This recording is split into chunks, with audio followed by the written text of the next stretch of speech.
नया वीडियो में हम न्यूमेरिकल क्वेश्चंस करने जा रहे हैं और वन लाइनर्स जानेंगे। न्यूमेरिकल क्वेश्चन ही नहीं, सिर्फ वन लाइनर्स भी इंपॉर्टेंट होते हैं, क्योंकि बेसिकली वो ये होते हैं जैसे हम किसी भी चीज़ की डेफिनेशन समझते हैं। जैसे कि मैंने आपको बताया ग्रेविटेशनल पोटेंशियल की डेफिनेशन क्या होती है, मैंने आपको बताया न्यूटन्स के फर्स्ट लॉ की डेफिनेशन क्या होती है, मैंने आपको बताया स्केप वेलोसिटी की डेफिनेशन क्या होती है।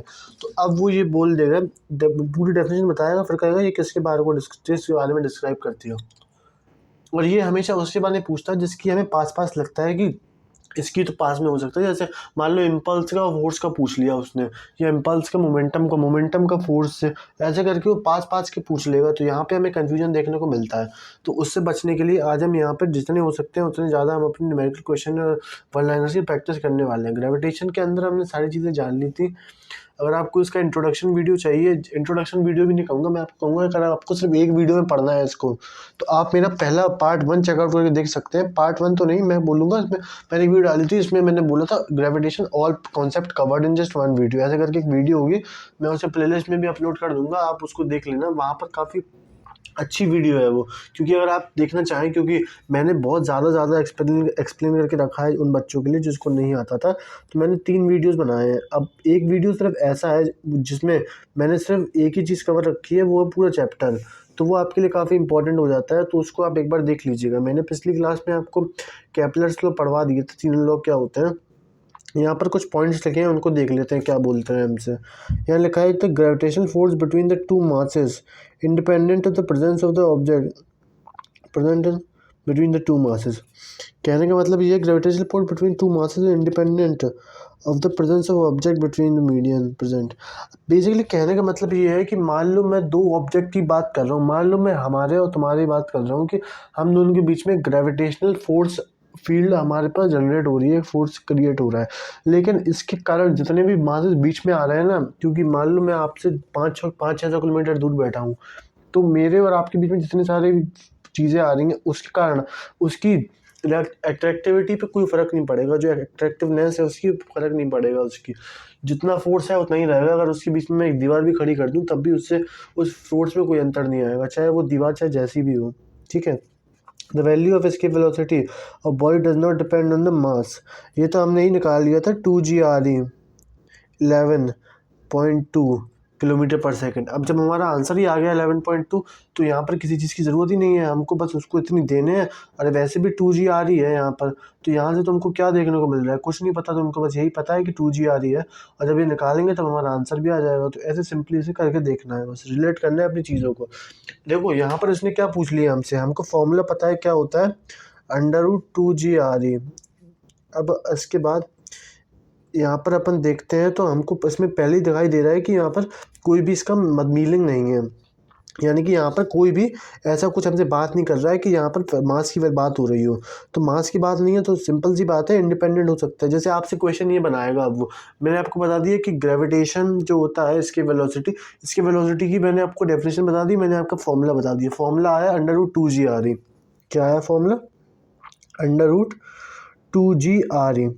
ये आपको याद भी होगा, लेकिन अब वो क्वेश्चन आपको क्या देगा, ये नहीं बोलेगा कि इसकी वेलोसिटी की डेफिनेशन क्या लिखी है, अब या आपको ये डेफिनेशन लिख दी ऊपर, अब बोलेगा ये किसकी डेफिनेशन है।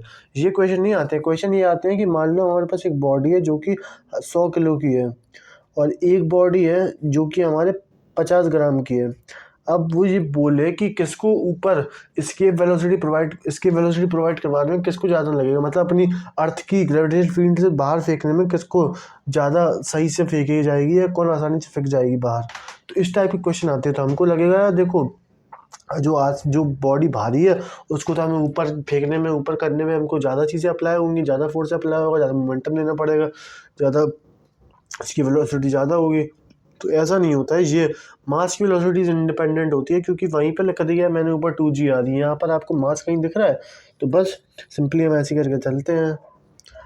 चलिए यहाँ पर आगे बढ़ते हैं, देखते हैं नेक्स्ट पॉइंट हमसे क्या कह रहा है। नेक्स्ट पॉइंट पे बात निकल कर आ रही है कि the escape velocity of a body depends on the radius of the planet from which it's projected. अब देखो यार, फिर से दूसरी चीज़ उन्होंने ले ली। पहले उन्होंने ये कहा कि मास पे डिपेंड कर रहा है क्या, तो मैंने कहा नहीं। मैंने क्यों कहा नहीं, क्योंकि मेरे को पता था कि वहाँ पर मास का कोई काम नहीं है। अगर मेरे को नहीं पता होता तो मैं टिक मार के आता कि हाँ, आसान वाली जो चीज़ है, मतलब जो हल्की वाली चीज़ है, उसे हमें बाहर फेंकने में ज़्यादा आसानी होगी। लेकिन अगर यहाँ पर हमसे ये बोले कि क्या वो अर्थ के अकॉर्डिंग चेंज होगा या उसके प्लेनेट के रेडियस के अकॉर्डिंग चेंज होगा, वो ये नहीं बोलेगा कि मास से फेंकी जाए, वो ये बोलेगा अर्थ की रेडियस बढ़ा दी जाए। तो यहाँ से अर्थ का साइज़ बढ़ा दिया जाए, रेडियस नहीं बोलेगा, साइज़ बोलेगा। तो जी हाँ, इससे बहुत फ़र्क पड़ेगा, क्योंकि यहाँ से इसकी रेडियस चेंज हो गई। पहले अगर कम करी है तो आर की हमारी जो इसकी वेलोसिटी है वहाँ पे अंतर आ जाएगा, अगर बढ़ाई है तो वहाँ पे भी अंतर आ जाएगा। तो ऐसे करके लेके चला जाता है इसको। और हमेशा आप याद रखेंगे कि ये निकालने के लिए यहाँ पे 6400 किलोमीटर और 9.8 मीटर पर सेकंड लिया जाता है। कि अगर आपको नहीं पता वो कैसे निकल कर आ रही है, कुछ लोग क्या कर देते हैं, मैंने आपको बोला क्या 2G आ रही है, तो वो यहाँ क्या करेंगे 6400 तो रखेंगे, यहाँ पे कितना आ गया 80 उनके हिसाब से, और 2 इंटू 10 कितना हो गया 20 है, 20 किसके पास है, वैसे करके वो हिसाब लगा के अपना लगा लेंगे। तो उससे उनका गलत ही निकल कर आएगा। तो ये सब काम आप करने की कोशिश मत करिएगा, आपका यहाँ पर गलत ही निकल कर आएगा, क्योंकि हम लोगों को यहाँ पे मीटर को किलोमीटर में, मीटर को कैसे चेंज करना है वो सब हमको देखना पड़ेगा अपने अकॉर्डिंग। अगर आप वैसे करके निकालेंगे तो आपका बहुत बड़ा आएगा, क्योंकि वो हमारा मीटर पर सेकंड में आ रहा है, यहाँ पर किलोमीटर पर सेकंड में आ रहा है। अब यहाँ पर बात करते हैं वेट ऑफ ऑब्जेक्ट। हमको ये पता होना चाहिए कि हम, अब आप यही बताइए चलिए कि ऐसा क्यों होता है, जो एस्ट्रोनॉट्स की इमेजेस आती हैं, वीडियोस आते हैं, उसमें हमको ये देखने को मिलता है कि जितने भी एस्ट्रोनॉट्स हैं वो मतलब हल्का सा जंप मारते हैं तो अब वो धड़ाम से नीचे आते हैं, काफ़ी ऊपर चले जाते हैं वो। तो उन्हें लाइटनेस क्यों देखने को मिल रही है, क्या उनका मास ऊपर जाके कम हो गया, क्या ऐसा कुछ हुआ है उनके साथ, या ऐसा कुछ हो रहा है कि वहाँ की एनवायरनमेंट की वजह से। बल्कि ऐसा होता है कि जी की वैल्यू चेंज हो रही है, जहाँ पर मैं जिसकी बात करता हूँ कैपिटल जी नहीं स्मॉल जी, यानी एक्सेलरेशन ड्यू टू ग्रेविटी। वो क्या होता है बेसिकली कि हर जगह के हिसाब से अलग होता है। मून में क्या होता है 1/6 हो जाता है। जैसे मान लो आप यहाँ पे 60 किलो के हो, आपका वेट यहाँ पर केजी में है, आपका मास केजी में नहीं है, आपका वेट यहाँ केजी में है, और जी की वैल्यू अप्रोक्सीमेट 10 मान लूँ, तो इसके हिसाब से आपका मास पता है कितना हो जाएगा 6 kg। आपका मास हो जाएगा 6 kg। क्या है, अर्थ पर आपका मास 6 kg है। अब मैं यही कहूँ कि आप मून पे चले हैं तो आपके मास पे क्या इफेक्ट आएगा, तो आप उससे ये पूछ लेगा, तो आपका मास जो होगा बेसिकली 1/6 हो जाएगा। तो मून पे आपका मास कितना हो जाएगा 1 किलो। जी हाँ, आपका मास 1 किलो हो जाएगा, लेकिन आपका वेट कितना रहेगा, आपका वेट हो जाएगा 10 किलो। ये थोड़ा छोटा अंतर होता है, आपको समझने की ज़रूरत है मास में और इसमें क्या अंतर होता है।